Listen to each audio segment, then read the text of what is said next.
Hi everybody, I'm Jones, and today I'm jonesing with... Man. Really? That's what we're doing today? And we are... Jones and Mann. Oh, so tonight you jonesing, right? Yeah. Tonight I'm jonesing. You know, vodkas I'm not a big fan of. Okay. Well, tonight we're going to be jonesing on the Grey Goose VX.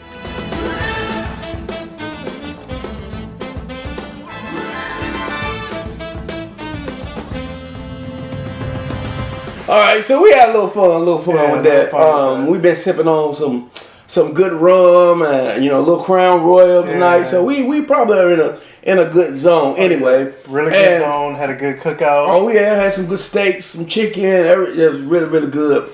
And I felt like, hey, let's just jump back into it and knock out this Grey Goose VX. You probably seen it sitting over there for a little while, and I've had it for a minute. This is a fifth. 750 milliliters, a fifth, same term. It was $59.99, somewhere in that neighborhood. But I've seen it as high as like $89. Really? Yeah, I've seen it a lot more. They list it as a mixed spirit. This is a premium goose with a hint of cognac.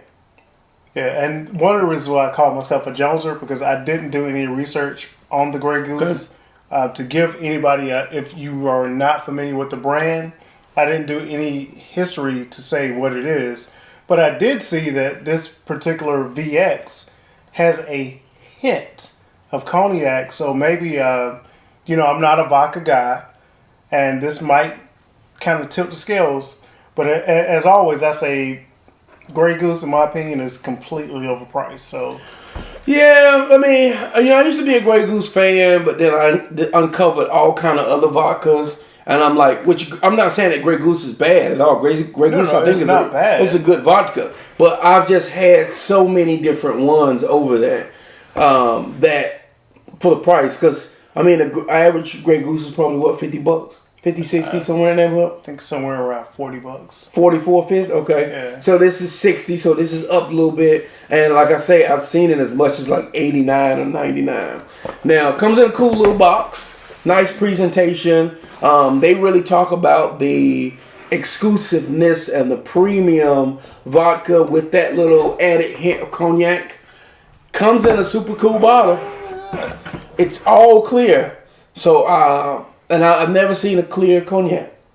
No. Closest thing I've seen is white Hennessy, and that's not even clear. Yeah, and I wonder if this has been filtered in some type of way. So guys, I'll go ahead and apologize in advance for not doing any real research behind it. But again, I wasn't super excited about even doing this episode. Yeah, and I've never had vodka and cognac together. I don't think I've ever. Well, maybe, what is that? 20 grand? Yeah. Is that a vodka cognac blend? I think it is. Maybe. Hey, look, I bought it, so it was interesting enough to try it. Let's do what we do. Let's crack the bottle. Definitely, I don't think that there's. Grey Goose is among the tops of presentation. Yeah. Because the top here is a really nice. It's definitely a cork, but it has like the Grey Goose or the Silver Goose in this case. That's kind of under an inlay. Really nice. I mean, nicely done. Heavy weighted cork. Wow. It's probably it is heavy weighted. See how it is to pour. The cork smells pretty good. I see on the cork that it says it's bottled in France. Bottled in France. So that means it probably has some cognac in it. Yeah, it's got to have some cognac in it, because that's the hint. Now it'll be interesting to see how much of that hint can we detect, and two, does that hint enhance the vodka in any way? Yeah. But to me, now hold on. Yeah. First, by appearance, I would say, man, there's no cognac in this. But the first whiff, it has cognac. It has cognac aroma to it. The nose, The nose is all cognac, and that's weird. All cognac, almost brandy-ish. Yeah. I've said it before. All cognac is brandy, but not all brandy is cognac. Right. So That's right. That's actually kind of pleasant. Yeah. Let's do what we do. Click them and drink them.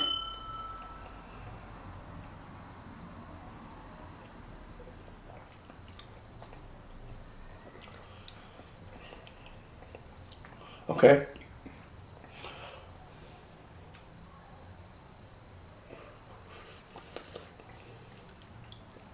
Interesting. Yeah, let's put it on the rocks. It is 40% by volume. Yeah. I always like to add that part. You know, the bottle reminds me of a weird to pour. 1792 bottle. Mm-hmm. But it's way thinner. Like, look at the profile on that. Yeah. 1792 is a little bit bolder, but it's frosted at the bottom. Yeah. It's a pretty impressive bottle, pretty impressive packaging. The nose is super impressive. Oh my ice ball is stuck. Yeah, so Oh, there it is. It's back. No real. It has a really good smell to it. Really good nose. Really good nose. Let's clink them and drink them.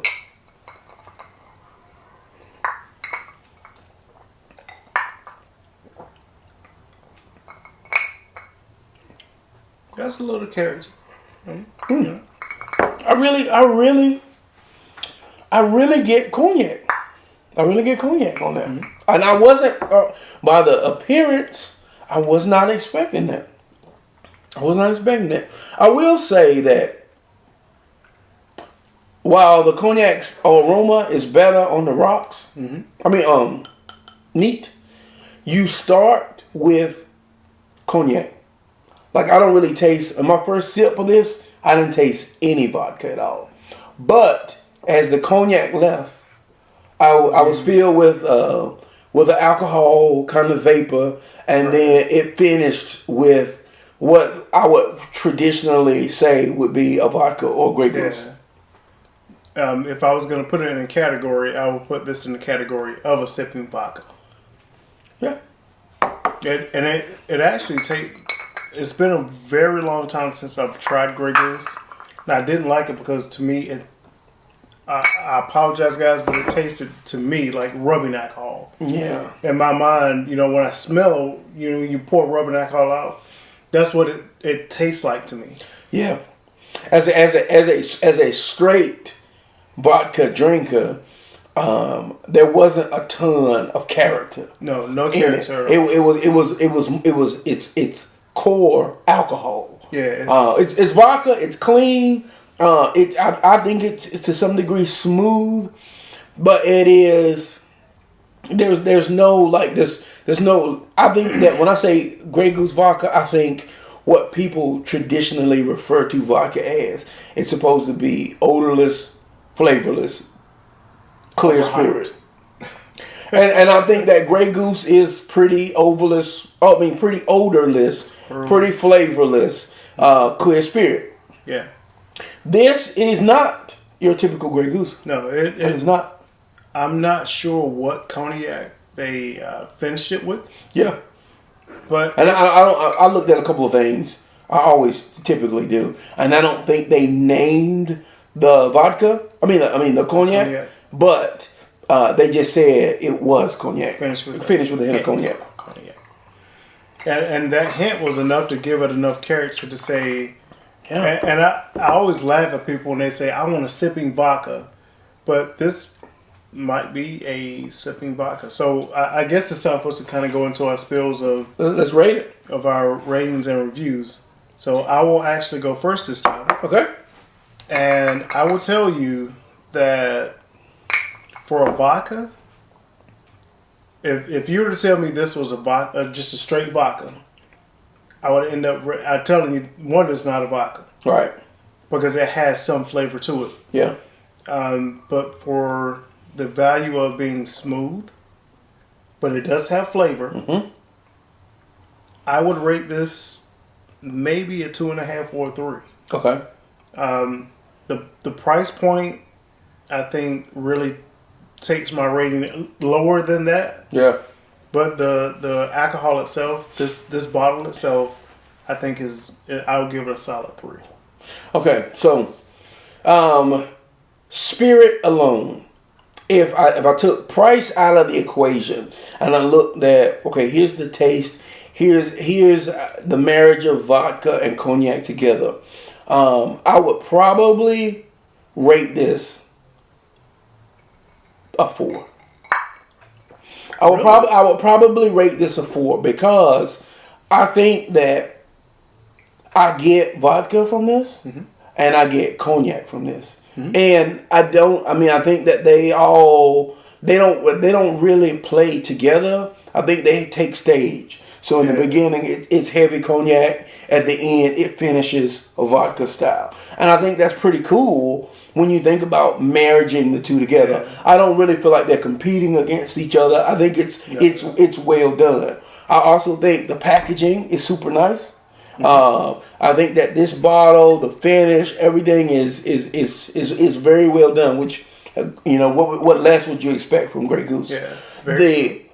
Now on just those things alone, I would give it a 4. When you factor in the price point, so I paid $60 for it. Would I pay $60 for it again? Is the question. And when you start to talk about that, I kind of back that number down. So I'm going to back it down overall to a 3.5.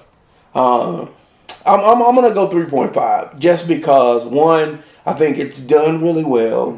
2, I don't believe, unless that 20 grand was cognac and vodka together, which I feel like it might be. I haven't had anything like it.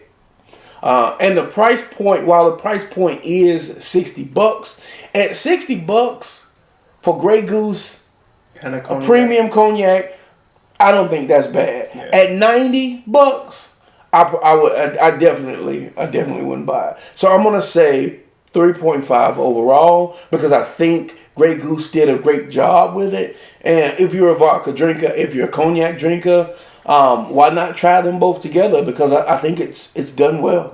Yeah.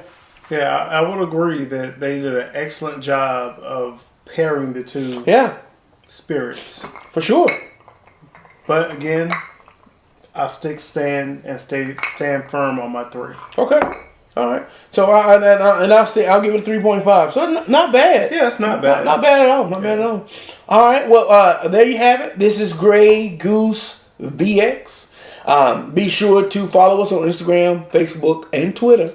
Go ahead and click the bell. That's right. Subscribe.